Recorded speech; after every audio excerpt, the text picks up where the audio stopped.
Son las 8:07 de la mañana, estamos en Ampliación de Noticias con Patricia y Fernando. Muy buenos días, amigos. Raúl, buenos días, Patricia. Y vamos a conversar ahora con el nuevo defensor del pueblo, flamante defensor del pueblo, el doctor Walter Gutiérrez Camacho. Esta es una de sus primeras entrevistas en un medio de comunicación.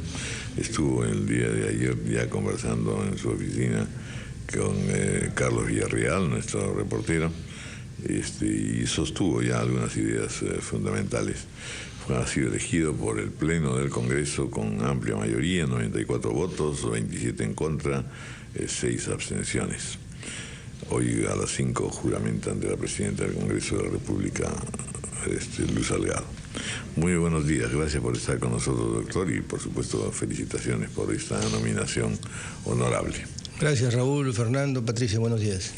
Bueno, cuéntenos un poco su trayectoria no política, porque de hecho usted no es político, por lo menos es lo que ha sostenido, pero sí un poco su trayectoria jurídica por un lado y profesional, y por otra parte una reflexión en torno a esta tarea que le espera en una institución que ha tenido momentos muy resonantes, pero al mismo tiempo un largo periodo lamentablemente de letargo por no tener una autoridad, no obstante que en el fondo, dentro del conjunto de trabajadores de esa institución, encontramos a personalidades muy destacadas. Bueno, como muchas personas conocen, yo soy un profesional dedicado a la difusión de la información legal. Hemos propuesto no una, sino varias veces algunos anteproyectos de ley. Presidí la comisión que elaboró el Código de Consumidor, he sido 2 veces decano del Colegio de Abogados. Me resulta un poco difícil hablar de uno, pero solamente señalaré un par de cosas. Por ejemplo, hace más de 25 años escribí un trabajo con Domingo García Belaúnde sobre las constituciones del Perú. De manera que en temas de derechos humanos, en temas constitucionales, mi presencia en el mundo académico, en el mundo legal, no es nueva. Y probablemente, creo que hace 28 años también saqué un trabajo sobre los instrumentos internacionales en materia de derechos humanos. Este es un tema recurrente en mi itinerario académico. He enseñado derechos humanos en la Academia Diplomática. Siempre he estado preocupado y ocupado en temas de derechos humanos. Pero si me permite, Raúl, yo quisiera contar una anécdota, cómo surge esto. Porque se ha dicho muchas cosas y a mí, me ha causado risa y nunca lo he querido revelar, pero ahora lo voy a revelar en la medida en que nos han elegido. Quien me propone, quien me sugiere y me insiste en postular a la Defensoría del Pueblo es nuestro fallecido amigo Jorge Santisteban de Noriega. Jorge Santisteban fue mi socio en el estudio, trabajamos y constituimos un estudio jurídico.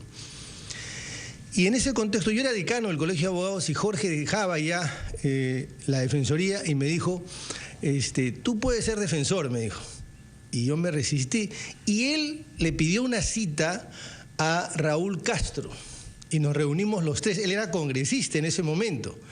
Y le dijo, para que su bancada nos apoye. Así nace la propuesta de la Defensoría en su primera... ¿De qué año estamos hablando? Del gobierno de Alan García, de ese periodo estamos hablando. Yeah. Y hablamos con otros congresistas y luego el APRA se sumó y otras bancadas también se sumaron. Ese es el origen de nuestra candidatura. Estoy seguro que Raúl Castro debe recordarlo muy bien porque tuvimos una larga reunión. Raúl me hizo muchas preguntas y finalmente se convenció. Tan es así que el día de la votación hubo ahí una pequeña batahola y Raúl defendió nuestra candidatura. Entonces, esto para mencionar y hacer relación con el tema de mi participación política. Yo no tengo militancia política, no respondo a ningún partido político y todos los que nos han escuchado cuando hemos hecho nuestras propuestas sabían de antemano que yo no iba a responder a ningún partido político, a ningún poder constituido, ni a ningún poder de facto. Mi único compromiso es con el cargo de la Defensoría del Pueblo y por lo tanto de la Constitución. ¿Y por qué entonces hay quienes se han abstenido y hay quienes han votado contra usted, pensando que usted es filoaprista? ¿De dónde viene ese San Benito, diría, si no fuera naturalmente ofensivo para el APRA? Bueno, lo que sucede es que yo no soy anti nada, ni antifujimorista, ni antiaprista, ni antipepecista. Siempre he tendido puentes con académicos, con todos. He hecho propuestas legislativas sobre algunos vacíos, incluso con personas que pareciera que estuvieran muy alejados de las posiciones políticas o ideológicas que yo tengo. Un ejemplo, Rosa Mavila. Rosa Mavila, ¿quién puede negar, la doctora Rosa Mavila, que es una jurista y política de izquierda? Bueno, ella trabajó en mi junta directiva en el Colegio de Abogados de Lima.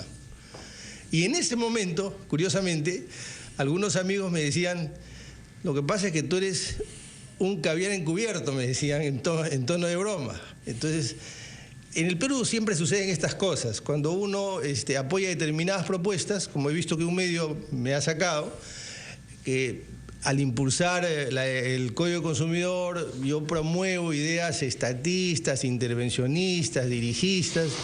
Bueno, esos son los costos de hacer cosas. Ahora hay un tema que creo que es importante aclarar, porque usted empieza su gestión con no voy a decir un escollo, pero sí con una incomodidad.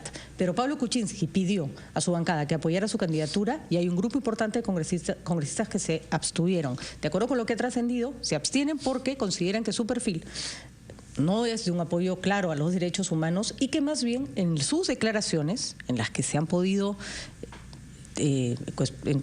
tener, porque usted no fue a la presentación del Congreso para exponer su plan, hay más bien un énfasis en ver el funcionamiento del Estado en sus servicios, cosa que hemos estado hablando. Es decir, se dice, según Rosa María Palacios, por ejemplo, en su artículo de hoy, es un defensor del pueblo a la medida de la oposición. Y el Ejecutivo lo ha permitido, en lugar de plantarse y buscar un defensor del pueblo, más bien del perfil que otros estaban esperando. ¿Cómo se defiende usted esta acusación? A ver, Patricia, usted me hace dos preguntas. La primera es que yo no he asistido. Yo he asistido a toda invitación que me han hecho. Y la invitación para el día lunes me la hacen el día domingo a las 10 de la noche, cuando yo no estaba en Lima. Pedí que se retrase una hora, un par de horas para yo poder asistir. Y él, pongo, y tengo el documento, pongo como testigo la seriedad con la que actúa el congresista, en este caso, el congresista Richard Acuña, que me envía un WhatsApp y además me pide disculpas. Yo le digo, no hay nada que disculpar. Lo que pasa, doctor Gutiérrez, es que, simplemente para aclarar el punto, la noticia estaba en los diarios desde el sábado y desde el viernes. Yo he leído la noticia en Perú 21 el sábado diciendo que había esta convocatoria el lunes. Si usted está de viaje y está tan interesado en ser defensor del pueblo y existe la posibilidad de que lo vayan a convocar, a menos que se sintiera ganador, que creo que esa fue la actitud, toma un avión y se regresa para estar listo para cuando lo convoquen. Esa hubiera sido la actitud, creo, que esperábamos de quien hoy, con justicia, ocupa el cargo que usted ocupa. Bueno, en cualquier caso, le estaba explicando cómo es que se dieron estos hechos. Y en relación a mi posición sobre los derechos humanos, los servicios públicos son derechos humanos. Salud, educación, transporte son derechos humanos. Yo estoy hablando de poner el énfasis allí. Que no son excluyentes, pero los derechos humanos tienen una agenda particular que tiene que ver con reparación, que tiene que ver con casos de exceso del Estado en temas de la violencia terrorista, que vamos a reconocer es una agenda incómoda para algunos. No digo que sea para usted. Para determinados grupos políticos que se sienten aludidos es una agenda incómoda. Y lo que se interpreta, y simplemente le traslado la interpretación, es que usted estaría respondiendo a esa incomodidad, es decir, a no tocar temas que molesten al fujimorismo o a otros grupos. ¿Puede usted tener la seguridad y la ciudadanía también que yo no voy a sacar el cuerpo a esos temas? Por mí, por el contrario, creo que hay que fortalecerlos, creo que hay que desarrollarlos, no se puede debilitar esa agenda, pero no nos podemos quedar en esa agenda. Sucede que quien diseña cómo va a ser la defensoría fue Jorge Santiesteban en un contexto muy distinto, un contexto político y económico muy diferente. Hoy el contexto político y económico ha cambiado. Nuestra democracia podrá ser incipiente, imperfecta, pero tenemos poderes constituidos. Y existe una clase media y existe una economía muy distinta a la que existían en los 90. Dicho esto, hay derechos fundamentales que necesitamos desarrollar: educación, salud, transporte, seguridad, reforma de justicia. No podemos estar más de acuerdo con usted. Sin embargo, también hemos sido testigos que el caso Acomarca se resuelve 31 años después de una de las peores matanzas que sufrió la población ayacuchana por parte de malos elementos de las Fuerzas Armadas. Es decir, que tengamos que resolver esos problemas de los que usted hace ilusión, no quiere decir que no hay una agenda enorme pendiente en otros. Totalmente de acuerdo, ¿no? Totalmente de acuerdo.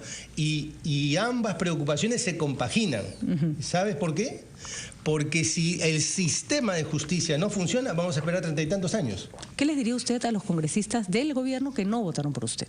Que han no los fujimoristas o los de otros, porque usted era el candidato de ellos, sino los que desoyeron la indicación de Pedro Pablo Kuczynski de votar por usted.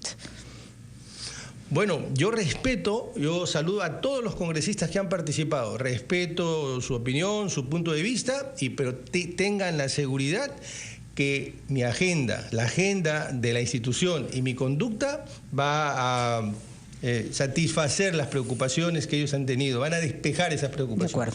De acuerdo. Bueno, sobre todo la pregunta permanente es: a veces uno tiene la impresión que la Defensoría del Pueblo es una especie de saludo a la bandera, es decir, no obstante que ha funcionado y ha sido muy importante, ¿cuán escuchada es, para empezar?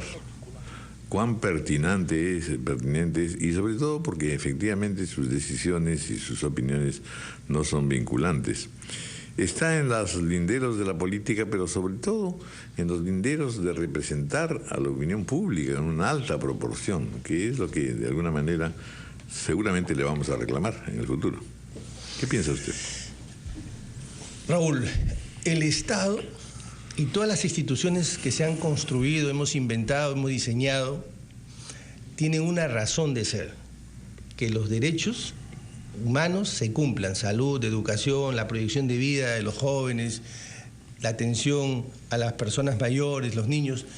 La razón de ser de toda esta invención llamado Estado y todo este constructo llamado derechos humanos es que eso sea realidad.